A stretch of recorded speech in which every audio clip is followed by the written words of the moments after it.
All right, so welcome everybody who came over. I really appreciate y'all. So this presentation is going to be on Transfighters, experiences in Allyship. The bulk of this presentation is going to be a lot of data and statistics and analysis of trans experiences I gathered from a survey on this topic from last summer. All right, with no further ado, let's begin. All right, step one, get to know me a little bit. So my name is Konrad Einholt, Lord Conrad, if you're calling me up in court, pronouns he, him. I live in the sunny kingdom of Trimaris, aka Florida. I'm trans down here. There's my little heraldry up there with three eyes. If you see me at an event, you can identify me. There's three photos of me. I'm a big fan of late period garb. My persona is a 1500s, 1600s, just German Italian. Um, been in fighting rapier in the SCA for 2 years. Before that, did a little bit of HEMA, did a little bit of Olympic style fencing. The center photo there is my I'm a cadet to Don Brian Robertson. Love him to pieces. He's great. Aside from doing fencing in the SCA, I'm also really involved in the art scene, whether it's garb or scribble and all that stuff. Outside of the SCA, I'm heavily involved in trans-centric education community organization. Back in college, when I was going through my transition, I distinctly noticed a lack of support structures, policy, and information about how trans students go through the process there. So I spent a lot of time establishing those. When I came to the SCA, I carried over my knowledge of swords and art, and I also, I will say this, after encountering a particularly malicious bigot, I realized I should transfer over my knowledge of trans activism too. So something I put out was a survey last summer for Pride Month. I decided, you know what, let's see the waters, let's see what everybody else is doing. How are all the other trans fighters? What are their experiences? 22 questions, and out of that, I got 49 responses, and I was overjoyed. Out of those responses, even if there was a yes or no question, they were all free response. People put in paragraphs and paragraphs and really poured out their heart. I have 11 pages here of single-spaced quotes from participants. And as for all survey disclaimers, I want to say, the sample that provided information here is not necessarily representative of everyone. It is who is online and involved enough in the SCA to want to take the survey, and is, not all trans people, but keeping that in mind. Let's go. So first part, demographics is important for twofold reasons. First of all, so you know who this data is of, and second, because there's often a common misconception I see with trans people in general, as well as trans fighters, that it's not a problem for everybody. It's oh, that happens over there, or it's only the 18-year-old, or they're just on the outskirts of the SC, and that couldn't be farther from the truth. So here's a breakdown of some gender demographics from the survey. It sways heavily towards the femme side of it all, but we do have a representation from a lot of different gender groups within the trans umbrella. Going to be going through, got a bunch of them. So age, which is interesting. A lot of people also dismiss trans as young. The average age of the participants, 49 participants, is 35, with ranging from 21 to 60. Again, that's not everyone is just super young. It's great. In the SCA, the average person in the responding spent 12 years in the SCA. Again, people that are not on the outskirts, trans people being pivotal, they're heavily involved in the SCA. Speaking of activity level, the responders were overall very, very active. I'm going past these slides, but I'll have to provide them later if need be. Almost everyone who responded was participating at least once a week, if not, like, people were 5 times a week, but if not that, just monthly, weekly. No one was inactive, and those who were on hiatus were actively looking to get back into it. So again, for context, everyone responding to this survey and all the data are very active, longtime members of the SCA. And from every single kingdom except for Avakal. Sorry about that, but everyone else had kingdom responding. So again, stressing the point of this is an everywhere thing. Combat types, again, pretty decent distribution, rapier and heavy, and some of the others. And moving on from that, I would like to get into the portion about the experiences analysis. This is the longest portion of it, and I will try to go fast. I will apologize for talking quickly, but I underestimated how much information there would be. So going back to this, I asked a series of 22 questions, and I cross-analyzed a bunch of them in steps in presenting what the questions were and some notable responses from them. They will be repetitive in some parts, but the more someone brings up a concept, the more you know it is really important. So I asked, first of all, is anybody having issues with finding properly fitting armor or loaner gear as a trans fighter? And some people said no, if their old kits still fit them, if they were able to make their own armor, if the reduced armor experiment allowed them to not wear as much. But a lot of people said, you know what? Yeah, it's really hard. People mentioned, transitioning. A lot of people said either a whole new set of armor or having to have two kits for two different body types at the same time, their body changing, and a heavy lack of loaner gear, which is a big universal concept, not exclusive to trans people. Either, not enough loaner gear, or the loaner gear that exists is very uncomfortable or ugly or doesn't fit or isn't safe. Maybe there's dysphoria and all that stuff involved, or there's not enough breast protection, or not enough discussion around cups and stuff. And as a result, a lot of people that responded said they were either unsafe or couldn't get their gear in time. It takes a lot of effort. I do have one person that said that what helped them get a properly kitted armor is that their knight reached out and taught them how to make armor, gifted them stuff like that. And that was a big deal. But otherwise, that is a genuine issue. I asked, is there any issue with the instruction for the body type? Some people said no. Some people said yes. Would it help with instructions? Again, similar to the gear, if their body type didn't change much, they already had a lot of experience. But a lot of people said, yeah, there is an issue there, especially if instructors are not used to atypical body sizes. I don't like to use that necessarily, but an example would be a heavy fighter who's really short and really thin. That's maybe not the one. Or a heavy fighter who has large breasts and hips. Not as common in the field, and a lot of instructors weren't used to that. This will apply to more than just trans people, but it was brought up heavily within this as well. A lot of people remark, they'll grow breasts, their body will change, and they'll not know how to work with that body as much, and neither will the instructors. And the lack of instructional knowledge is going to be an issue there. I asked, comfortable and safe play changing at practice and events. A lot of people change out in the open on the field, putting on, taking off armor. And most people, I'd say, were comfortable with that. Some people will change in private if it's accessible, which isn't always there. There also was the issue of a lot of people, if they didn't feel comfortable changing in front of everybody, they didn't feel like they had the option to go and change in private. They felt that they would be othered, they wouldn't be seen as one of the guys, they'd be seen as weird, or the other options would only be a private residence or a gender neutral bathroom and not always accessible.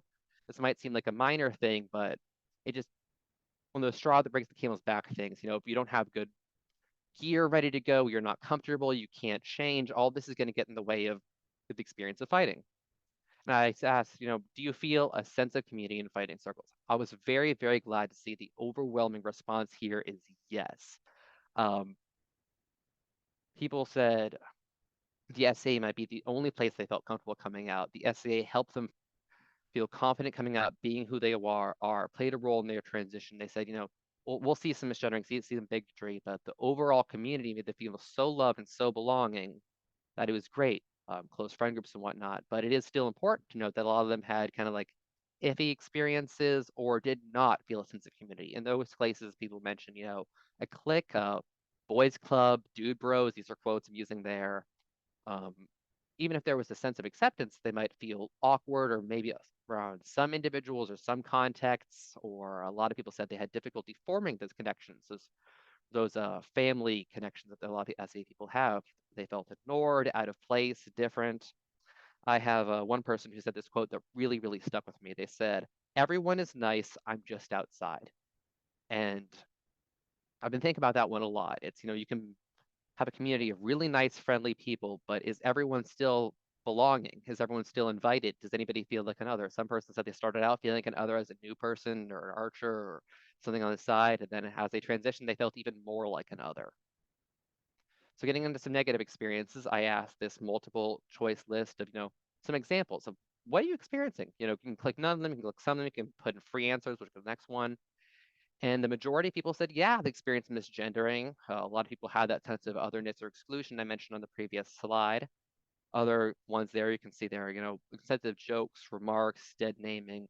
Something that didn't get mentioned a lot on this slide, but got mentioned a lot sort of the free response sections was people mentioned threats of physical violence, harassment, physical abuse, and just an overall fear and unsafety, heavily so. And obviously, zero of this is acceptable, but I want to know how much of it were people anticipating, or again, just from the people in the survey.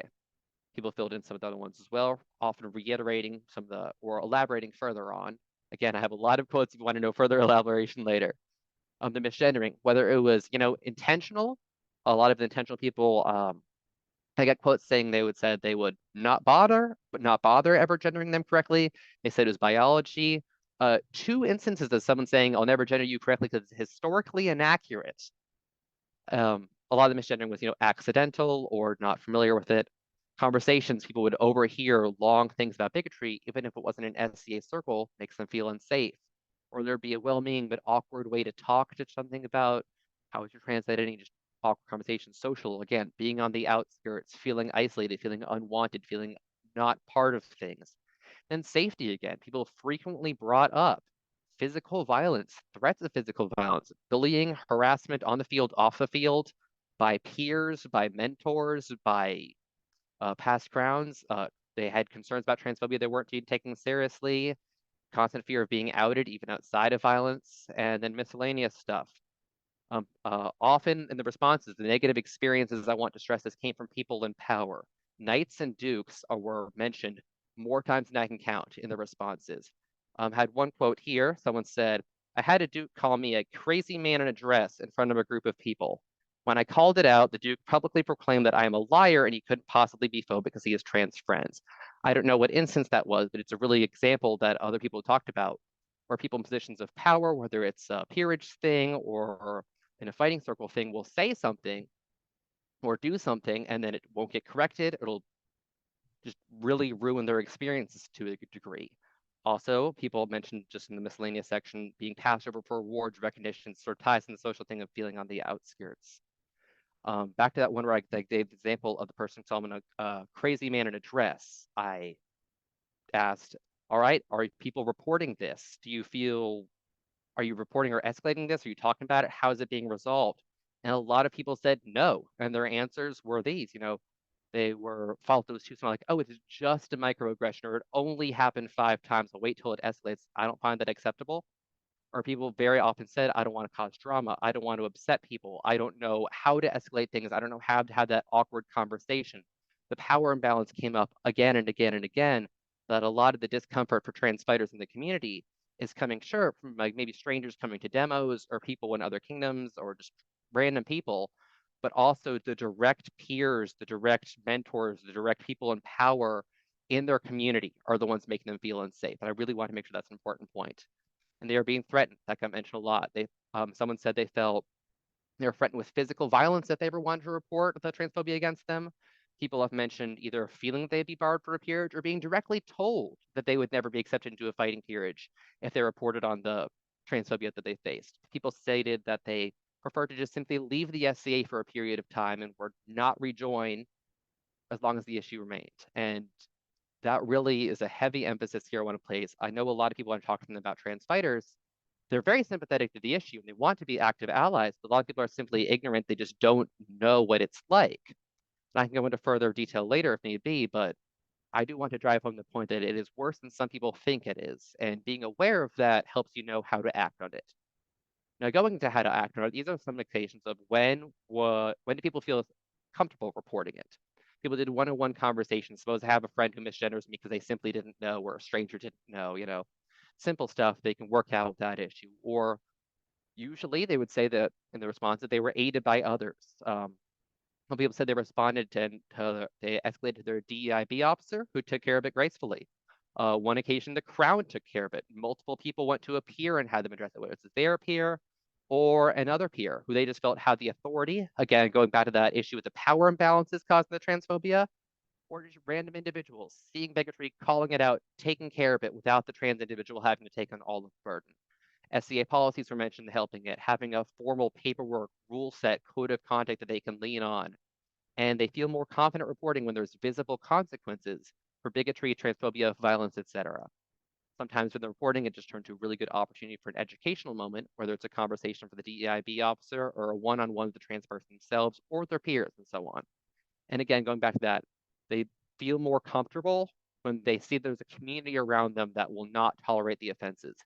If somebody is transphobic and they say, hello, this is happening, and everybody laughs it off and says the transphobe, they're not going to continue reporting, and it's not going to be a safer environment.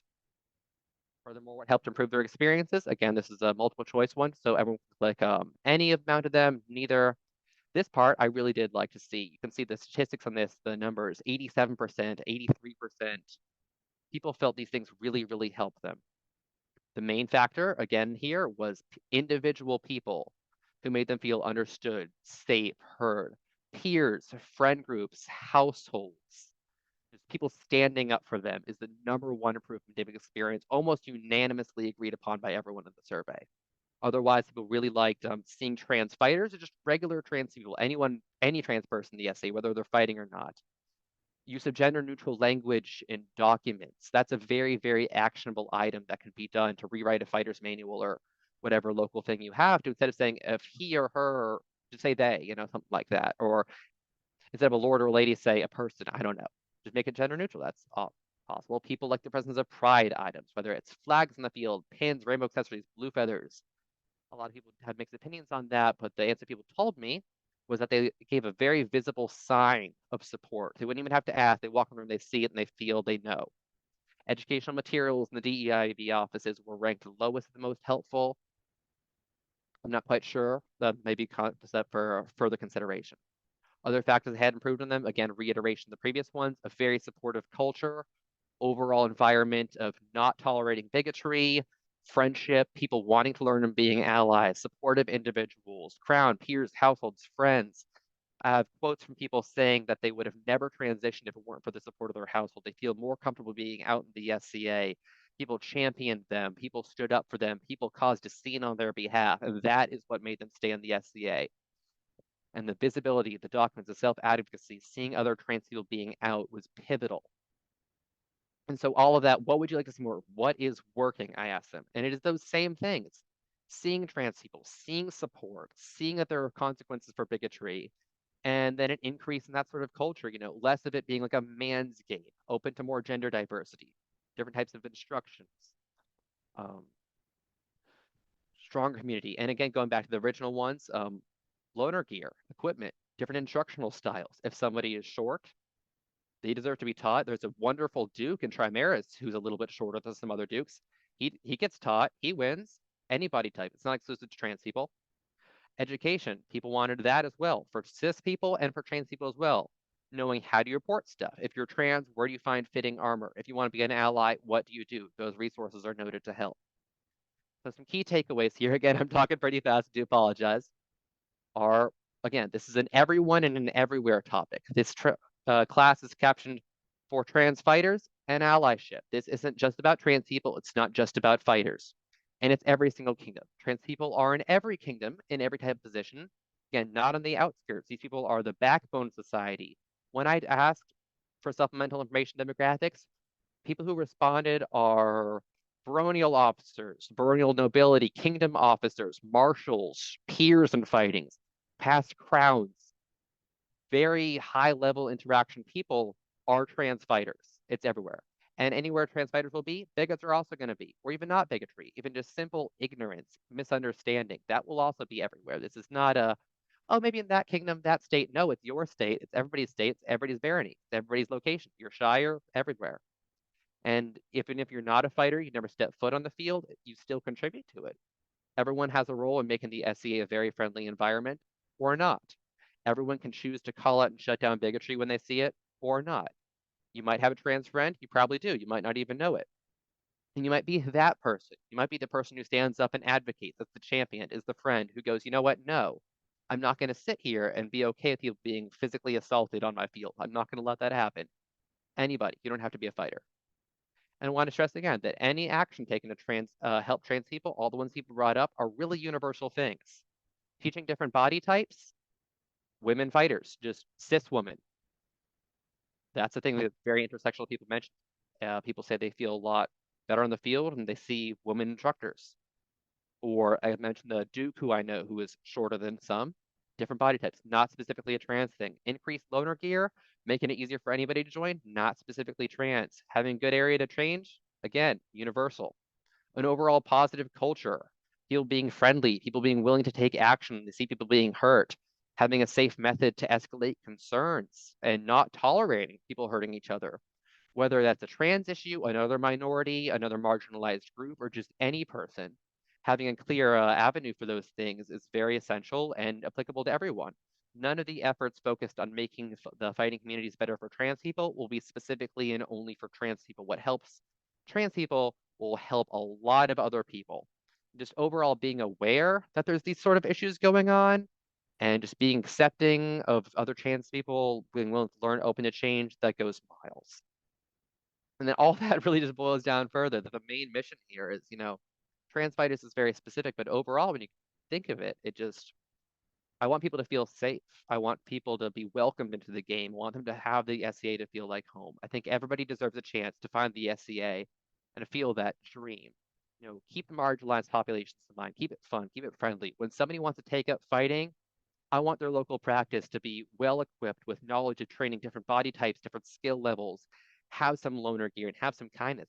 That's really all it is. It's much simpler than it may seem. And a lot of these actionable items seem large or daunting. Can you get rid of transphobia in the world? No. None of us can completely eliminate it. If you see someone being misgendered frequently, you can correct them. You can correct the person misgendering. You can do that. If there's a lot of gendered language, have you can change that language. If you want to dress in various garb, you can do so. You can wear a pride print. These are all things individuals can do, even if systematic change is a bit harder. And I did mention earlier that I have a great deal of extra information with this 49 responses. A lot of people put like 4 paragraphs of response. I have a lot of other information. This was a bit of an overview, sort of testing the waters, sort of step into it, an intro into the concept, sort of get those gears turning about, all right, trans fighters, how are they doing? What's the situation? What did the essay do well? What does the essay not do well? I have more. Feel free to email me. This is my email, konradeinholt@gmail.com. There's my heraldry if you ever see me at an SCA event. I might not be able to respond to email immediately, but if you want to send me your experiences as a trans fighter, or if you are a teacher of some sorts or heavily involved in your fighting community and this is of interest to you and you want to talk about this further, if you're involved in your DEIB scene, please email me. I'd be more than happy to talk further. With that being said, this is partially a presentation and partially a discussion. So I'd like to open it to discussion and questions. And You don't before have to follow this at all, but these are some examples we could talk about, your perspectives if you're a trans fighter, if you're involved in the fighting communities, what you've seen in your local group do well, something you'd like to be seen implemented, any fresh ideas you've had. So thank you for listening to my ramble there, and I would love to hear from anybody. you covered a lot of information really quickly, and I just wanted to let everybody know that it is we're at 4:52 Pacific time, so it's a few minutes before the next class, which is gender diverse panel. So I will hand it back to you, Conrad, to go. Yep, it's just a half-hour slot, so we got about 8 minutes for questions. Yes.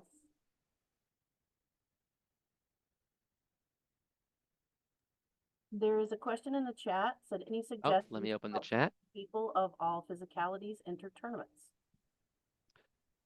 Yeah. As far as entering tournaments, I would say someone who wanted, let me think about that. Physicalities, different body types. If I was to enter a tournament, I would want to be prepared for that tournament and I would want to feel safe in the tournament environment. I would say it's multifaceted. Do they have a good kit? Is their kit safe? Does it well equip them? Are they comfortable in it? And do they have good training? Or the people that help train them, do they know how to work with that body type? And when they are in that tournament, are the people in that tournament safe to be around? Are they going to treat them with respect? This is actually an interesting one. One of the actionable items somebody brought up when my various details was a suggestion of putting pronouns on list cards. So when people are called up within tournaments, they don't go Konrad, they, them. They're going to go up. They go Konrad, he's going to go up. And they get the pronouns right. So that's, hope that helps you surf in.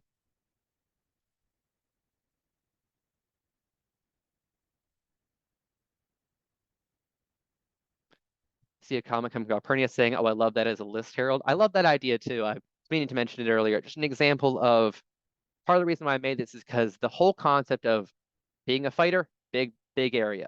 Being trans, big area. Transphobia, big area. But if you break it down to small things like this, like getting pronouns written on a list thing, you can do that. That's 5 minutes. You don't even need, to my knowledge, you don't really need permission from big things to write down your pronouns on a list card. The comment in the chat saying they wrote their pronouns in the back of their armor. Love that.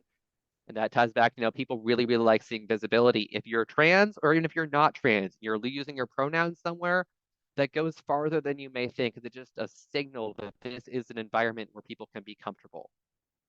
This presentation and all the survey responders, I was thinking a lot about it. People were talking about being assaulted, harassed, bullied, misgendered constantly, and they were still in the SCA and loved the SCA and participated and have a home.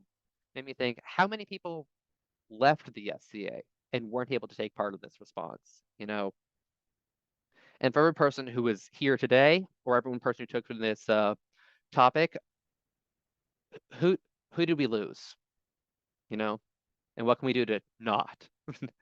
I see a comment from Isabel saying, can I have your email again? Yes, absolutely, Isabel. Let me go back to my email page.